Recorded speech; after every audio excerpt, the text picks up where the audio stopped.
پھر ایک شام جب میں دفتر سے واپس گھر آیا تو میں نے دیکھا کہ سیما نہا دھو کر تیار کھڑی ہے۔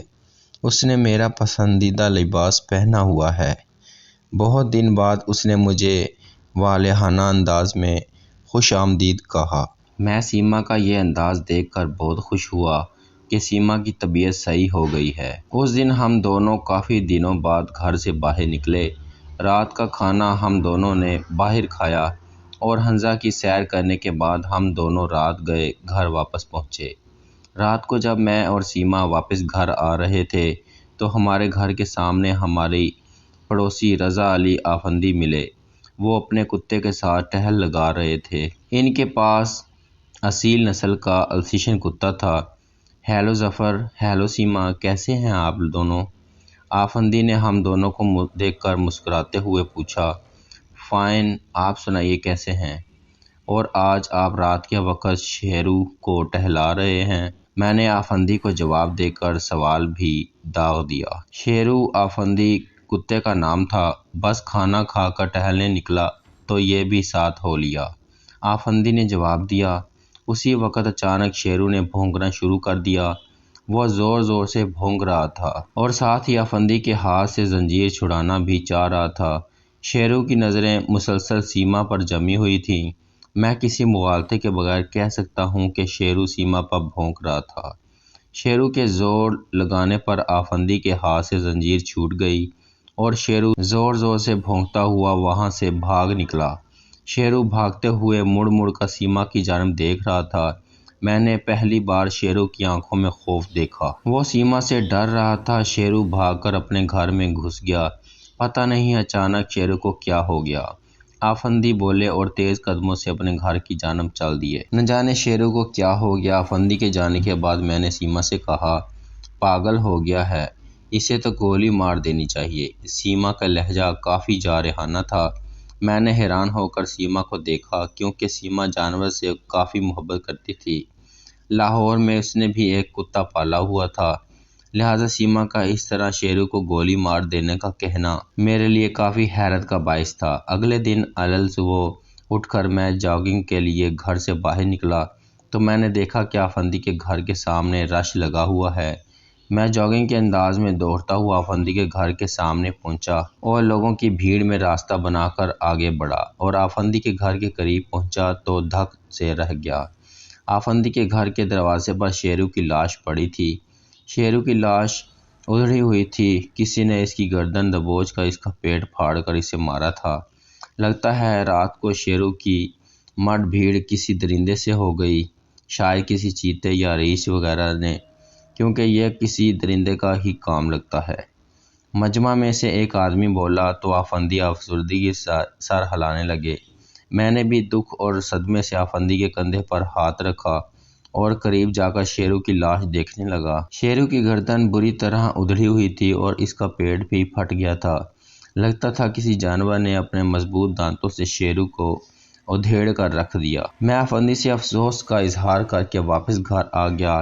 جب میں گھر پہنچا تو میں نے دیکھا کہ سیما اٹھ چکی ہے اور مورتی کے سامنے بے حس و حرکت بیٹھی ہے۔ میں نے سیما کو ہائے کہا مگر سیما نے مجھے کوئی جواب نہیں دیا اور چپ چاپ بیٹھی مورتی کو گھورتی رہی۔ میں سیما کے قریب پہنچا تو سیما کا چہرہ دیکھ کر حیران رہ گیا۔ سیما کے چہرے اور گردن پر خراشوں کے واضح نشان تھے۔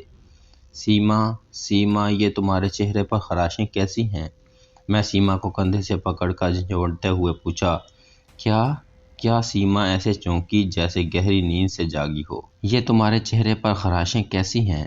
میں دوبارہ پوچھا۔ کہاں؟ سیما اپنے چہرے پر ہاتھ پھیرتے ہوئے پوچھنے لگی تو میں نے چھوٹا آئینہ اٹھایا اور اس میں سیما کو اس کا چہرہ دکھانے لگا۔ پتہ نہیں یہ خراشیں کہاں سے آئیں، سیما نے لاپرواہی سے جواب دیا اور دوبارہ مورتی کو گھورنے لگی۔ میں پریشانی کے عالم میں بیڈ روم میں آیا تو مجھے مسہری کے نیچے ایک تھیلی نظر آئی۔ مجھے حیرت ہوئی کہ مسہری کے نیچے یہ کیسی تھیلی رکھی ہے۔ میں نے تجسس کے ہاتھوں مجبور ہو کر وہ تھیلی مسہری کے نیچے سے نکالی اور تھیلی کھول کر دیکھنے لگا۔ تھیلی کو کھول کر جیسے ہی میں نے تھیلی کے اندر ہاتھ ڈال کر تھیلی میں رکھی چیز باہر نکالی تو مجھے زور کا جھٹکا لگا اور میں دکھ اور صدمے میں تھیلی میں سے نکلی چیز کو دیکھنے لگا۔ تھیلی میں سے سیما کا نائٹ سوٹ نکلا تھا جو جگہ جگہ سے پھٹا ہوا تھا۔ اس نائٹ سوٹ پر تازہ تازہ خون کے دھبے صاف نظر آ رہے تھے اور ساتھ ہی اس نائٹ سوٹ پر خون کے ساتھ شیرو کے جسم کے بال بھی جا بجا چپکے ہوئے تھے۔ سیما نے شیرو کو؟ میں نے دکھ کے مارے اپنے سر پکڑ لیا۔ میری حالت بہت بری ہو رہی تھی۔ میرا دل چاہ رہا تھا کہ میں چیخ چیخ کر روؤں، مگر میں نے زبر کا دامن تھامے رکھا اور نائٹ سوٹ دوبارہ تھیلی میں ڈال کر تھیلی کا منہ بند کر دیا اور اسے پہلی والی پوزیشن میں مسہری کے نیچے رکھ دیا۔ نہا دھو کر جب میں بیڈ روم سے باہر نکلا تو سیما کی حالت بھی سنبھل چکی تھی۔ وہ بڑی لگاؤ سے مجھ سے ملی اور ناشتے میں میز پر بھی وہ بڑی لگاؤ کا اظہار کر رہی تھی۔ ظفر اتنا کہہ کر خاموش ہو گیا۔ یہ کتے والی بات کب کی ہے؟ ظفر کے خاموش ہونے پر میں نے پوچھا۔ 2 دن پہلے کی، ظفر نے جواب دیا۔ پھر تم نے کیا کیا؟ میں نے دوبارہ سوال کیا۔ میں نے سیما پر کچھ ظاہر نہیں ہونے دیا کہ مجھے شیرو کی موت کا راز معلوم ہو گیا ہے۔ میں حسب معمول تیار ہو کر آفس چلا گیا، مگر آفس میں میرا دل نہیں لگا۔ اسی دن مجھے اپنے باس سے حکم ملا کہ جو مال ہماری کمپنی نے لاہور سے منگوایا تھا وہ ابھی تک نہیں پہنچا ہے، تو میں لاہور چلا جاؤں اور معلوم کروں کہ مال حنزہ نہ پہنچنے کی وجہ کیا ہے۔ باس کی بات سن کر میں بہت خوش ہوا اور مجھے یقین تھا کہ سیما بھی میری بات سن کر بہت خوش ہوگی، مگر ظفر ایک بار پھر خاموش ہو گیا۔ مگر کیا؟ میں آفس سے فوراً نکل پڑا اور گھر پہنچا۔ سیما مجھے جلدی گھر آتا دیکھ کر حیران رہ گئی۔ خیریت تو ہے؟ آج آپ جلدی گھر آ گئے؟ سیما میرے ہاتھ سے بریف کیس لیتے ہوئے پوچھنے لگی۔ خوشخبری ہے بہت بڑی، میں ٹائی کی ناٹ ڈھیلی کرتے ہوئے بولا۔ خوشخبری؟ کون سی خوشخبری؟ سیما نے پوچھا۔ کل ہم لاہور جا رہے ہیں، میں نے سیما کو خوشخبری سنائی۔ اتنی بات کہہ کر ظفر ایک بار پھر خاموش ہو گیا۔ سیما کا ریاکشن یہ بات سن کر کیسا تھا؟ میں نے مسکرا کر پوچھا۔ سر آپ یقین نہیں کریں گے، میں تو سمجھ رہا تھا کہ سیما بہت خوش ہوگی، مگر اس کا ریاکشن انتہائی شدید تھا۔ اس نے حنزہ چھوڑنے سے صاف انکار کر دیا، بلکہ جب میں نے اصرار کیا تو وہ ہذیانی انداز میں چیخنے لگی اور گھر کی چیزیں میرے اوپر پھینکنے لگی۔ بڑی مشکل سے سیما کو قابو کیا۔ سیما کی بس ایک ہی رٹ تھی، وہ حنزہ ویلی سے باہر نہیں جائے گی۔ ظفر ایک بار پھر خاموش ہو گیا۔ ظفر کی بات سن کر میرے ماتھے کی شکنوں میں اضافہ ہو گیا۔ اور سر کل میرے سسر کا فون آیا، انہوں نے جو بات مجھے بتائی اس نے مجھے کافی پریشان کر دیا۔ ظفر بولا۔ کیا بتایا انہوں نے؟ انہوں نے بتایا کہ سیما نے انہیں فون کر کے حنزہ آنے کی دعوت دی ہے۔ جب انہوں نے حنزہ آنے سے انکار کیا تو پہلے تو سیما نے خوشامد کی، مگر پھر سیما نے دھمکی دی کہ اگر اس کے سارے گھر والے حنزہ نہیں آئے تو وہ خودکشی کر لے گی۔ نہ صرف اپنے ماں باپ اور بھائی کو، بلکہ سیما نے اپنی بہن جو کہ امریکہ میں رہتی ہے اسے بھی فون کر کے فورس کیا کہ وہ کچھ دنوں کے لیے اپنے بچوں کے ساتھ حنزہ آئے۔ ظفر اپنا ماتھا رگڑتے ہوئے بولا۔ حیرت انگیز، سیما اپنے پورے خاندان کو حنزہ ویلی میں جمع کر رہی ہے؟ میں سوچتے ہوا بڑبڑایا۔ یہ بات میرے لیے بھی کافی حیرت کی باعث ہے۔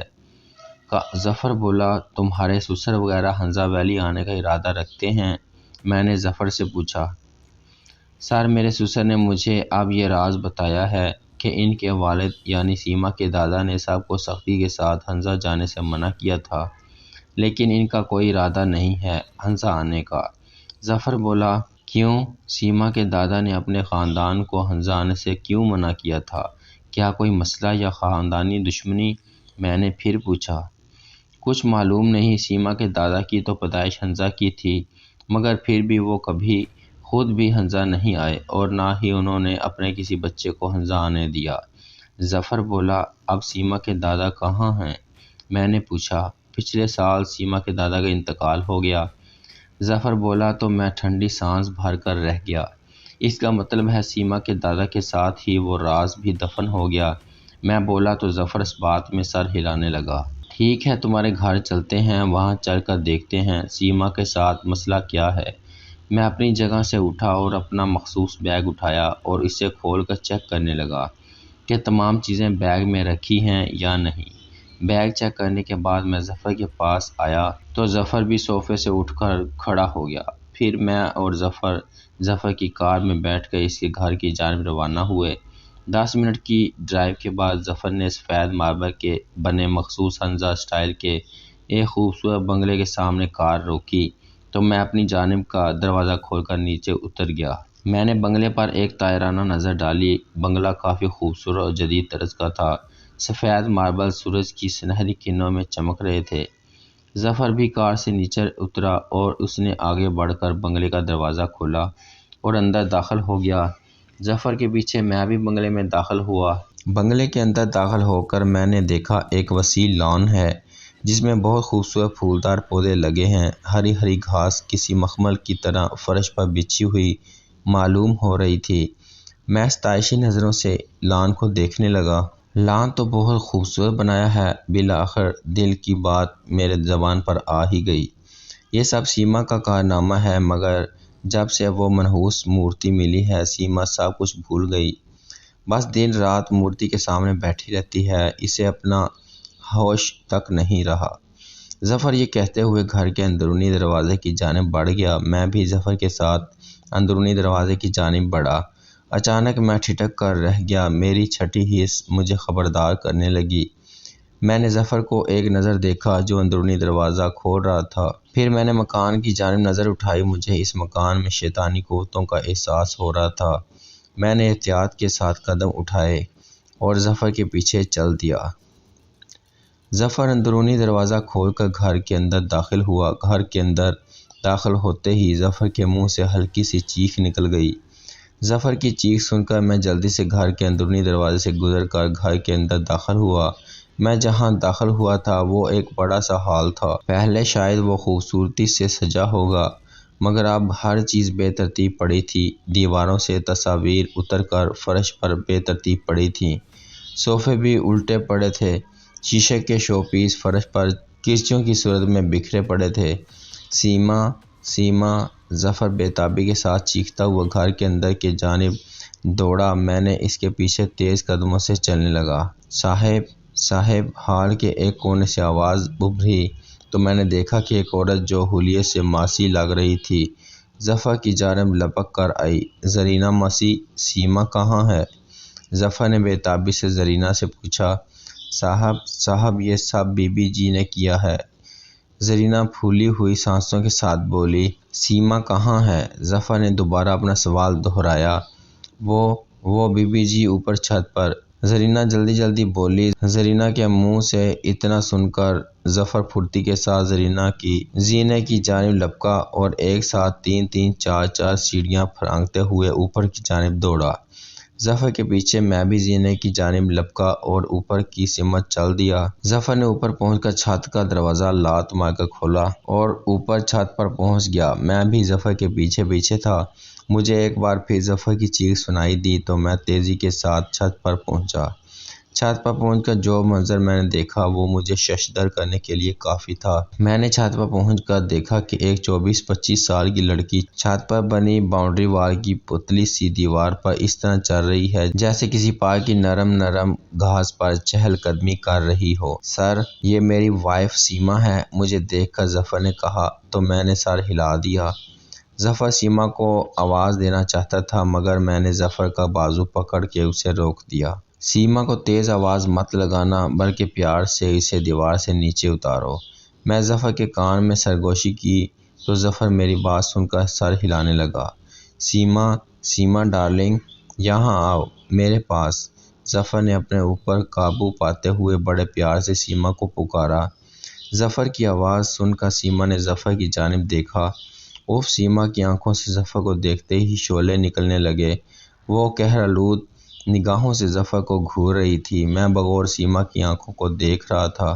سیما کی آنکھوں سے بے شک شعلے نکل رہے تھے مگر اس کی آنکھیں بے نور سی تھیں۔ ایسا لگتا تھا جیسے کوئی سویا ہوا انسان ہو۔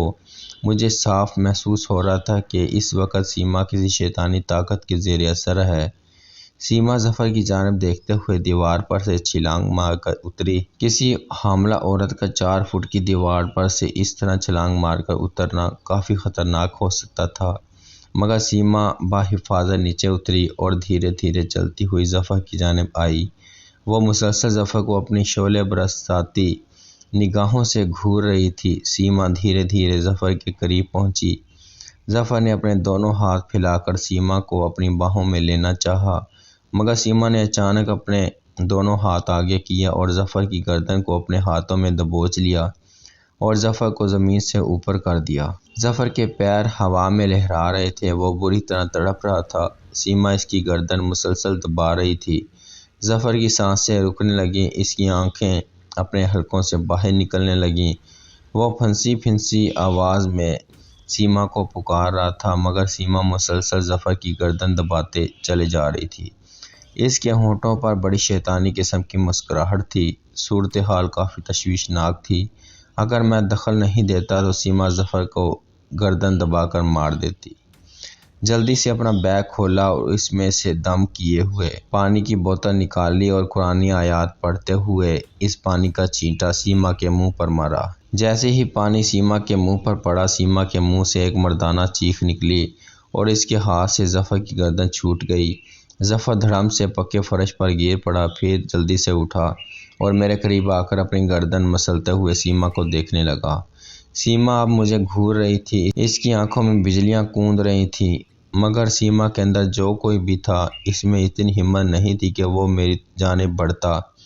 لہٰذا میں 2 قدم سیما کی جانب بڑھا اور پھر قرآنی آیات پڑھتے ہوئے پانی اپنے چلو میں لیا اور سیما کے منہ پر ایک بار پھر پانی کا چھینٹا مارا تو سیما زور زور سے چیخنے لگی۔ اس کے منہ سے بھاری سی مردانہ آواز نکل رہی تھی، کون ہو تم؟ بولو، کون ہو تم؟ میں نے اپنے بزرگوں کا عطا کردہ نقش سیما کے چہرے کے سامنے کیا تو سیما کی آنکھیں بند ہونے لگیں۔ بولو، کون ہو تم؟ میں مزید سیما کے قریب ہوا۔ راجیش اودھا۔ سیما کے منہ سے ایک مردانہ آواز نکلی اور پھر سیما دھڑام سے چھت کے پکے فرش پر بے ہوش ہو کر گر پڑی۔ یہ کیا تھا؟ یہ کس کی آواز تھی؟ ظفر سیما کے منہ سے ایک انجانی مردانہ آواز سن کر بوکھلا گیا۔ سیما کو سنبھالو، میں نے ظفر سے کہا تو ظفر جلدی سے سیما کے پاس فرش پر بیٹھ گیا اور سیما کا سر اپنی گود میں رکھ کر اسے ہوش میں لانے کی کوشش کرنے لگا، مگر سیما ہوش میں نہ آئی۔ سیما کو اٹھا کر کمرے میں لے چلو، میں نے ظفر سے کہا تو ظفر سیما کو اپنی باہوں میں اٹھا کر چھت سے نیچے کی جانب اترنے لگا۔ ظفر سیما کو اٹھا کر اپنے بیڈ روم میں لے گیا اور اسے بیڈ روم پر لٹا دیا۔ یہ راجیش اودھا کون ہے؟ سیما کو بیڈ پر لٹا کر ظفر نے مجھ سے پوچھا۔ یہ بات تو میں تم سے پوچھنے والا تھا کہ یہ راجیش اودھا کون ہے؟ میں نے جواباً ظفر سے کہا، میں نہیں جانتا، میں نے اس سے پہلے یہ نام کبھی نہیں سنا۔ ظفر نفی میں سر ہلاتے ہوئے کہنے لگا، راجیش اودھا کو بعد میں دیکھیں گے، پہلے ڈاکٹرز کو فون کرو۔